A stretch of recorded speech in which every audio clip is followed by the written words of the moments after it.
नमस्कार दर्शक बंधु पुणी थरे आपण मानक पई गोटिए नया वीडियो नहीं आसीची जहाँकि दंड नाचर विस्तृत विवरणी विषय जानिबा। तो चलंतु डेरी न करी वीडियोटी को आमे स्टार्ट करिबा। प्रथमे जानिबा दंड नाच कौन। दंड नाच ओडिशार एक पुरातन एवं पौराणिक धार्मिक नृत्य अटे। एही उत्सव मुख्यतः चैत्र मार्च एप्रिल मासरे पालन होइथाए एवं एही नृत्य मुख्यतः लोकनाट्य रूपरे परिचय। ଏହା ଏକ ପ୍ରକାର ତପସ୍ୟା ମଧ୍ୟ ଅଟେ। ଏହି ଉତ୍ସବରେ ଅଂଶଗ୍ରହଣ କରୁଥିବା ଭକ୍ତମାନେ ଦଣ୍ଡିଆ ବୋଲି କୁହାଯାଏ। ଦଣ୍ଡ ନାଚ 13 ଦିନ କିମ୍ବା 21 ଦିନ ଧରି ପାଳନ କରାଯାଏ। ଦଣ୍ଡିଆମାନେ ଏହି ଅବଧି ମଧ୍ୟରେ ବ୍ରତ ରଖି ମହାକାଳୀ, ଶିବ, ଦୁର୍ଗା ଆଦି ଦେବାଦେବୀଙ୍କୁ ପୂଜା କରନ୍ତି। ଦଣ୍ଡ ନାଚ ଅନେକ ପ୍ରକାର ଅଛି, ଯେପରି ପାଣି ଦଣ୍ଡ, ଅଗ୍ନି ଦଣ୍ଡ, ଖଟି ଦଣ୍ଡ ଏବଂ ପର୍ବତ ଦଣ୍ଡ ଇତ୍ୟାଦି। ଏଥିରେ ଅନେକ ସଂଯମ ଏବଂ ଏକାଗ୍ରତା ଆବଶ୍ୟକତା ହୋଇଥାଏ। ଆସନ୍ତୁ ଏବେ ଜାଣିବା ପାଣି ଦଣ୍ଡ କଣ। ଏଥିରେ ଭକ୍ତମାନେ ନିର୍ଦ୍ଦିଷ୍ଟ ସମୟ ପର୍ଯ୍ୟନ୍ତ ଉପବାସ ରହି ମାଟି ଉପରେ ଶୋଇଥାନ୍ତି। ତାଙ୍କ ଶରୀରରେ ପାଣି ଢାଳି ନିଜ ଶାରୀରିକ ସହିଷ୍ଣୁତା ପରୀକ୍ଷା କରନ୍ତି। ଏବେ ଜାଣିବା ଅଗ୍ନିଦଣ୍ଡ କଣ। ଅଗ୍ନିଦଣ୍ଡ ହେଉଛି ଦଣ୍ଡ ନାଚର ଏକ କଠିନତମ ପରୀକ୍ଷା, ଯେଉଁଥିରେ ଦଣ୍ଡୁଆମାନେ ଅଗ୍ନି ଉପରେ ଚାଲି ଯାଆନ୍ତି ବା ନିଜ ଶରୀରକୁ ତାପରେ ସମର୍ପଣ କରନ୍ତି। ଏହି କାର୍ଯ୍ୟ ମହାଦେବଙ୍କ ଉପାସନା ଏବଂ ପୂର୍ଣ୍ଣ ଭକ୍ତିର ପ୍ରତୀକ ଅଟେ। ଆସନ୍ତୁ ଏବେ ଜାଣିବା ଖଟି ଦଣ୍ଡ କଣ। ଏହି ଦଣ୍ଡରେ ଭକ୍ତମାନେ ଏକ ନିର୍ଦ୍ଦିଷ୍ଟ ସ୍ଥାନରେ ଭୂମିରେ ପଡ଼ି ଶିବଙ୍କ ପ୍ରତି ଭକ୍ତି ପ୍ରକାଶ କରନ୍ତି।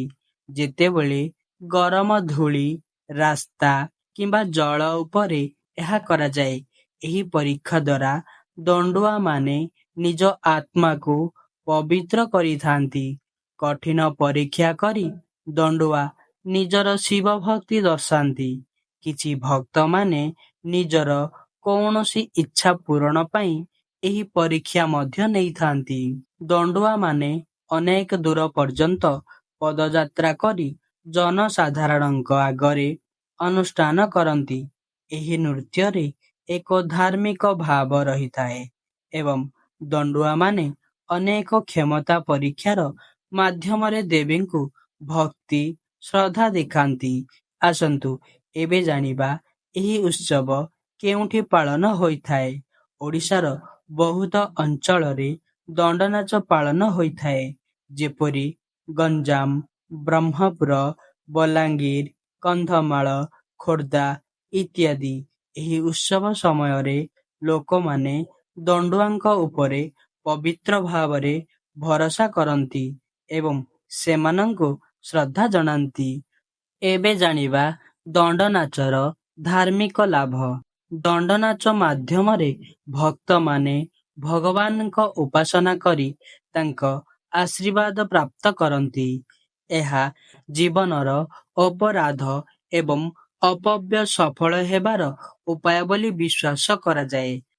ଆସନ୍ତୁ ଏବେ ଜାଣିବା ଶାରୀରିକ ଏବଂ ମାନସିକ ଲାଭ କଣ ହୋଇଥାଏ। ଏହି ନାଚ ଦୃଢ଼ ଏବଂ ଶକ୍ତିଶାଳୀ ଶରୀର ଗଠନରେ ସାହାଯ୍ୟ କରେ। ନିୟମିତ ଅଭ୍ୟାସ ମାଧ୍ୟମରେ ମାନସିକ ଦୃଢ଼ତା ବୃଦ୍ଧି ପାଏ ଏବଂ ସହନଶୀଳତା ଲାଭ ହୋଇଥାଏ। ଏବେ ଜାଣିବା ଆତ୍ମଶୁଦ୍ଧି ଏବଂ ମନୋବୃତ୍ତିର ପରିବର୍ତ୍ତନ କଣ ହୋଇଥାଏ। ଏହା ଆତ୍ମଶୁଦ୍ଧିର ଏକ ଉପାୟ, ଯେଉଁଥିରେ ଭକ୍ତମାନେ ନିଜର ମନ ଏବଂ ଶରୀରକୁ ପବିତ୍ର କରନ୍ତି। ଏହି ପ୍ରକ୍ରିୟା ମାଧ୍ୟମରେ ମନର ଦୁର୍ବଳତା ଏବଂ ନକାରାତ୍ମକ ଚିନ୍ତା ମଧ୍ୟ ଦୂର ହୋଇଥାଏ। ଦଣ୍ଡ ନାଚ କରିବା ଦ୍ୱାରା ସାମାଜିକ ଏବଂ ସଂସ୍କୃତିର ଲାଭ କଣ ହୋଇଥାଏ। ଏହା ଏକ ସାମାଜିକ ଉତ୍ସବ ଭାବରେ ଉତ୍ସାହପୂର୍ଣ୍ଣ ଭାବେ ପାଳିତ ହୁଏ, ଯେଉଁଥିରେ ଲୋକମାନେ ଏକତ୍ର ହୋଇ ସାଂସ୍କୃତିକ ଏବଂ ଧାର୍ମିକ ଅନୁଭୂତି ଅନ୍ତର୍ଭୁକ୍ତ କରନ୍ତି। ଏହି ପର୍ବ ମାଧ୍ୟମରେ ଓଡ଼ିଆ ସଂସ୍କୃତିର ଅନନ୍ୟ ପରିଚୟ ରହିଥାଏ। ଏହିପରି ଦଣ୍ଡନାଚ କେବଳ ଏକ ନୃତ୍ୟ ନୁହେଁ, ବରଂ ଏକ ଆତ୍ମୀୟ ଅନୁଭୂତି ଏବଂ ଧାର୍ମିକ ଉପାସନାର ଏକ ମହତ୍ୱପୂର୍ଣ୍ଣ ଅଂଶ ଅଟେ।